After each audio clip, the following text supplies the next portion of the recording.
전국의 실종자 아동에 대한 2024년도 5월경 발표된 통계에 의하면 실종 신고가 된 후 1년 이상 찾지 못한 장기 실종 아동이 1,336명입니다. 그리고 이 중에 1,044명은 20년 이상 아직 가족의 품으로 돌아오지 못하고 있다고 합니다. 부모는 자녀들에게 문제가 생기면 시간이 멈춰버린다고 합니다. 어떻게 내 사랑하는 자녀를 찾을까? 오직 자녀 생각으로 한평생을 보낸다는 것이죠. 여러분, 부모가 잃어버린 자녀를 찾는 것처럼 하나님께서도 잃어버린 자기 백성을 찾고 계십니다. 이사야 선지자에게 누가 나를 위하여 갈고 찾으셔요. 하나님은 잃어버린 당신의 백성을 찾으려고 우리를 보내기를 원하십니다. 오늘 본문 4절을 다시 한번 다 같이 여러분과 함께 읽습니다. 너희 중에 어떤 사람이 양 100마리가 있는데 그 중에 하나를 잃으면 99마리를 들여 두고 그 잃은 것을 찾아내기까지 찾아다니지 아니하겠느냐. 아멘. 하나님은 잃은 자를 찾기까지 찾으시는 사랑의 하나님. 어쩌면 여기 있는 우리들, 여러분들도 하나님이 찾고 싶어서 찾기까지 찾았기 때문에 여기 계신 줄 믿습니다. 양을 돌보는 목자가 한 마리의 양을 소중하게 여기는 모습이 느껴집니다. 99마리를 잠시 들여 두고라도 잃어버린 한 마리를 찾고 싶어 하신다는 것입니다. 99마리 양이야 어찌되든지 상관없다, 이런 무책임이 아닙니다. 99마리 양도 소중하지만 그 중에 한 마리 양도 잃어버려서는 안 될 만큼 소중한 존재라고 하는 것을 말씀하고 있습니다. 그러면 잃어버린 한 마리 양은 무엇을 의미할까? 오늘날 하나님을 떠나 하나님을 외면하고 살아가는 인생들을 의미합니다. 여러분, 여러분에게도 자녀가 여럿이라도 그 중에 마음이 가고 안쓰러운 자녀는 어떤 자녀인가요? 용돈도 푹푹 잘 주고 잘 살고 큰소리 뻥뻥 치고 담대하게 살아가는 그런 자녀가 늘 마음에 쓰입니까? 아니면 형제간에 모여도 늘 기가 죽고 늘 처지고 몸도 아프고 연약한 그런 자녀가 마음에 쓰인가요? 여러분의 마음이 그렇다면 하나님의 마음도 그렇습니다. 오늘 말씀에서도 목자 되신 예수님은 모두보다도 한 사람, 잃어버린 한 사람, 99명만큼이나 소중한 한 사람, 그 한 사람에게 목자의 마음이 있다는 것입니다. 여러분, 사람들은 계산할 것입니다. 99마리를 들여다 내버려 두다니 한 마리를 찾기 위하여 99마리는 괜찮단 말이냐 할 수 있습니다. 만약에 한 마리를 찾으러 갔다가 99마리 중에 또 다른 한 마리가 길을 잃어버릴 수도 있고 목자가 없는 사이에 사나운 짐승들이 공격을 할 수도 있는 그런 상황이 있을 텐데, 목자는 바보처럼 멍청이처럼 99마리를 놔두고 한 마리를 찾아간다는 것입니다. 이는 세상적인 셈법으로, 세상적인 계산으로 한 마리의 영혼은 가치를 따질 수가 없이 소중하다는 것입니다. 절박한 마음으로 잃어버린 한 마리 양을 찾는 그 마음이 오늘 우리를 사랑하시는 우리 주님의 마음일 줄 믿습니다. 그러면 우리 주님은 하나님의 아들 되셔서 사람의 몸으로 이 땅에 오신 것은 무엇 때문에 오셨는지 오늘 본문에 이렇게 말씀하시고, 우리 다 같이 읽겠습니다. 시작. 인자가 온 것은 잃어버린 자를 찾아 구원하려 함이니라. 아멘. 그렇습니다. 예수님이 이 땅에 사람의 몸으로 오신 것은 잃어버린 자를 찾아 구원하려고 오셨다는 것입니다. 죄 때문에 하나님을 떠나 잃어버린 자, 그런 자를 예수님이 찾아 구원하여 하나님의 자녀로 살게 하려고 우리 가운데 오신 것이지요. 누가복음 15장에서의 탕자의 비유는 하나님을 떠난 인생의 모습과 그 떠나간 인생을 찾고 기다리는 아버지의 모습을 보여줍니다. 둘째 아들은 아버지의 재산을 절반을 가지고 창기와 함께 탕진하고 말았습니다. 그래서 배가 고파 먹을 것을 구하나 돼지가 먹는 음식으로도 배를 채울 수가 없어 굶주리는 가운데 생각을 합니다. 내 아버지 집에는 종들도 배부르게 먹는데 나는 여기서 줄여 죽는구나. 내가 내 아버지 집으로 돌아가야지 하면서 아버지 집으로 일어나 돌아가서 아버지께, 아버지, 제가 잘못했어요. 이제는 아버지 집에서 아들이 아닌 종처럼 살겠습니다. 그러니 나를 종의 하나로 여겨서서 나를 받아주세요 라고 말합니다. 그러나 아버지는 그런 아들의 말을 들은 척도 하지 않고 종들에게 명령하여 내 아들이 왔으니 새 옷을 입혀라. 내 아들이 왔으니 새 신발을 신겨라. 내 아들이 왔으니 손에 가락지를 끼워라. 죽었다가 살아난 내 아들이 왔으니 잔치를 벌이자 하면서 아버지가 그 아들을 맞아들인다는 것입니다. 이건 뭘 의미하냐면, 여러분, 우리가 세상 가운데 살며 하나님을 떠나 죄 가운데 살아 비참한 죄의 종, 마귀의 종, 거짓의 종, 그런 어리석은 종으로 살았을지라도 하나님은 우리를 기다리시면서 너는 종이 아니야. 너는 내 아들이야. 너는 내 딸이야. 내가 비록 나를 떠났어도 너는 여전히 내 딸이야. 내가 너를 기다리고 있다 하면서 주님이 우리를 인정하신다는 것입니다. 이게 우리를 향한 주님의 사랑이십니다. 지금 세상에는 탕자처럼 하나님을 떠난 인생들이 얼마나 많은지 모릅니다. 2023년 한국인의 종교 현황을 보면 목회 데이터 연구소에서 한국 갤럽의 조사를 분석하여 의뢰한 결과 한국 전체의 기독교인의 비율은 약 15%로서 771만 명이라고 합니다. 이 중 실제 교회 정기적으로 출석하는 교회는 545만 명이라고 합니다. 그런데 나머지 226만 명은 어디로 갔을까? 기독교이기는 한데 교회 출석하지 않고 세상을 떠나 방황하고 돌아다니는 일명 가나안 교인, 안나가 교인이 있다는 것입니다. 저는 수많은 사람들이 교회를 다녀봤고 하나님에 대하여 알고 듣고 있지만 하나님의 자녀로서의 당당한 삶을 살지 못하고 여전히 죄의 종이 되어서 세상의 종이 되어서 돈의 노예가 되어서 일에 찌들려서 고통스럽게 살아가는 인생들이 많다는 것입니다.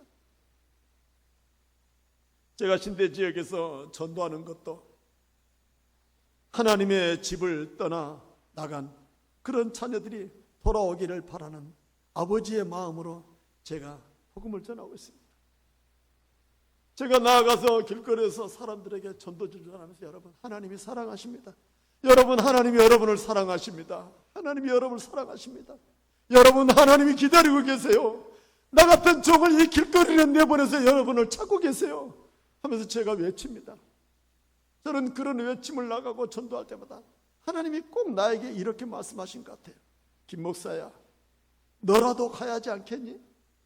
너라도 나를 대신하여 가서 내 마음을 좀 전해다오. 이 마음이 느껴져요. 그러니 그 더운 대학벽 속에서도 안 갈 수가 없더라고요. 안 갈 수가 없어요. 만약에 제가 아파서 병원에 가는 날과 겹친다면 못 갈지 몰라도 그 외에는 언제든지 주님의 부르심에 순종하여 나아가고 싶어요. 저는 그분들에게 하나님이 여러분을 떠났지만 변함없이 여러분을 사랑하십니다. 저를 만나서 전도를 듣는 사람들 중에 저는 불자입니다 라고 당당하게 말합니다. 그럴지라도 그렇죠, 불자시군요. 그래도 하나님이 우리 선생님을 사랑하셔요. 우리 하나님이 선생님을 사랑하신다는 사실을 꼭 잊지 마시고 기억해 주세요. 하나님이 여러분들 찾고 계세요. 여러분들 지금 기다리고 계십니다 라고 저는 그분들을 하나님께로 돌아오게 할 능력은 없습니다. 오직 주님만이 그들의 마음을 만지시고 주님만이 그들을 돌아오게 할 줄 믿습니다. 저는 잃어버린 양을 찾는 목자의 심병으로 저분들에게 주님의 마음을 전할 뿐입니다. 오늘 말씀에서 잃은 자 하나를 포기하지 아니하시는 예수님의 사랑은 십자가에서 보여주십니다. 십자가에서 한 사람이라도 찾고 싶어하는 주님의 마음을 느낄 수가 있어요. 마가복음 10장 45절 말씀에 인자가 온 것은 섬김을 받으려 함이 아니라 도리어 섬기려 하고 자기 목숨을 많은 사람의 대속물로 주려 함이니라 하십니다. 여러분, 이 땅에 주님이 오신 분명한 목적이 있습니다. 그 목적은 대접을 받고 섬김을 받으러 온 것이 아니라 자기 목숨을 사람의 대속물로 주려고 오셨다는 것입니다. 죄 때문에 마귀의 자녀로 살아갈 수밖에 없는 그런 우리들의 그 모든 죄값을 당신의 몸에 십자가로 드림으로 말미암아 우리를 마귀의 손에서 건져내신다는 것입니다. 마귀의 자녀에서 우리를 끌어내신다는 거예요. 십자가 사랑으로 우리를 품으셨어요. 죄 때문에 마땅히 죽어야 할 우리들이 우리 주님이 대신하여 죽으신다는 것입니다. 그래서 우리 주님은 내가 죽어 너를 살린다, 이 마음으로 십자가를 지신 것입니다. 엘리엘리 라마 사박다니 하시면서 하나님 어찌하여 나를 버리셨나이까 외치면서 하나님에게서마저도 버림을 당한 채 우리의 영혼을 살리시려고, 우리의 영혼을 지키시려고, 우리의 영혼을 구해내시려고 십자가를 친 거예요. 목자 되신 주님이 우리 한 사람의 영혼을 잃어버리지 않으려고, 마귀의 자녀에게서 우리를 건져내려고 우리를 찾도록 찾기까지 찾으셨던 것입니다. 그래서 우리는 여기 지금 하나님을 예배하는 하나님의 자녀로 있는 줄 믿습니다. 얼마나 소중하고 귀한 자리인지 모릅니다. 주님이 나를, 당신의 목숨을 버려 나를 택하셔 구하셨으니 이곳에 예배하는 것이 마땅하지 않겠습니까? 저도 주님이 저를 찾아오시고 만나주시고 주의 종이 되어 이렇게 목사로서 여러분을 섬길 수 있다는 것이 얼마나 감당할 수 없는 큰 은혜인지 모릅니다. 세상에는 똑똑한 사람도 많건만 미련하고 연약한 저를 목사로 세우셨다는 것입니다. 세상에는 능력도 많은 사람이 있건만 저같이 별 볼 일 없는 그런 인생을 주님이 목사로 세우셨던 것이죠. 저는 목사로서 주를 섬길 수 있다는 게 감당할 수 없는 황송한 은혜입니다. 아무리 되돌아봐도 목사여서 목사가 된 것이 아니라 자질도 자격도 없지만 목사가 되어져 가고 있다고 생각합니다. 그래서 훗날 주님이 나를 그날에 나를 인정해 주신다면 그것도 감사한 것이지요. 그래서 저는 주님 앞에 제가 죽으면 마지막 제 묘비에 쓰고 싶은 글이 있어요. 그 글은 제가 항상 묵상하며 생각하며 내 신앙 속에서 고백하던 고백입니다. 제 묘비에다가 하나님 저 때문에 고생하셨습니다 라고 써주시기 바랍니다. 하나님이 제 한 사람 여기 세우려고 이 거룩하고 이 영광스럽고 존귀한 자리, 아무나 설 수 없는 이 자리에 세우시려고 우리 하나님이 무진장 고생했어요. 얼마나 속을 끓이시고 얼마나 예타하시고 얼마나 조마조마하시고 얼마나 나를 바라보시면서 안타까웠던 세월이 30년 40년입니다. 저는 그래서 하나님 저 때문에 고생 많으셨어요. 그렇게 고백해. 저뿐이겠습니까? 우리 중에 여기 계신 분들도 저와 같은 은혜로 하나님을 예배한 줄 믿습니다. 하나님은 이와 같이 우리 모두 한 사람 한 사람을 소중하게 여기시고 사랑하심으로 말미암아 우리가 하나님의 자녀로 살게 된 줄 믿습니다. 우리 함께 시편 90편 7절 다 같이 있습니다. 시작. 1000명이 내 왼쪽에서 10,000명이 내 오른쪽에서 엎드러지나 이 재앙이 내게 가까이 하지 못하리로다. 할렐루야. 할렐루야. 하나님은 1000명이 거꾸로 져도 너에게는 재앙이 가까이 하지 못하리로다. 10,000명이 내 오른쪽에서 엎드러져도 너에게는 재앙이 가까이 하지 못하리로다. 할렐루야. 이게 바로 우리에게 주신 말씀이에요. 얼마나 우리를 소중하게 여긴다는 뜻이잖아요. 그러므로 여러분, 우리 한 사람을 사랑하시는 것은 1000명이 망하더라도 너는 망하지 않게 하겠다는 것입니다. 우리를 얼마나 소중하게 여기신지 여러분 믿어주시기를 축복합니다. 여러분, 이처럼 하나님은 오늘 말씀 속에서 우리를 99마리의 양과는 비교없이 소중한 존재로 인정한 줄 믿습니다. 할렐루야! 주님께 영광 돌리는 거예요. 그렇다면 여러분, 세상에 살아가는 인생들은 바닷가의 모래처럼 많습니다. 하지만 아무리 많아도 하나님은 우리 한 사람을 복인 줄 믿습니다. 여러분들이 자녀들과 함께 사람이 많은 시내 한가운데 복잡한데 자녀들 데리고 나갔을지라도 그 많은 사람들 중에 누가 보입니까? 오직 내 자녀, 내 자녀의 움직임, 내 자녀가 어디로 가는지, 내 자녀가 무엇을 하는지 눈여겨보고 있을 것입니다. 주님은 우리를 바라보실 때 죄를 지어서 죄인이 아니라 죄를 지을 수밖에 없기 때문에 죄인인 것입니다. 그래서 주님은 우리를 아셔요. 우리가 잘못해도 아셔요. 우리가 죄를 지어도 아셔요. 그럴 수밖에 없는 건 내가 너를 대신해서 십자가를 졌다고. 그러니 너무 그렇게 죄 때문에 얽매이지 말아라. 죄 때문에 눌리지도 말아라. 네가 눌림받고 네가 절망하고 좌절하는 그 죄 때문에 내가 십자가를 졌지 않느냐. 그러니 네가 죄에서 자유함을 얻고 하나님의 자녀로 당당하게 살아보라라고 우리에게 말씀할 줄 믿습니다.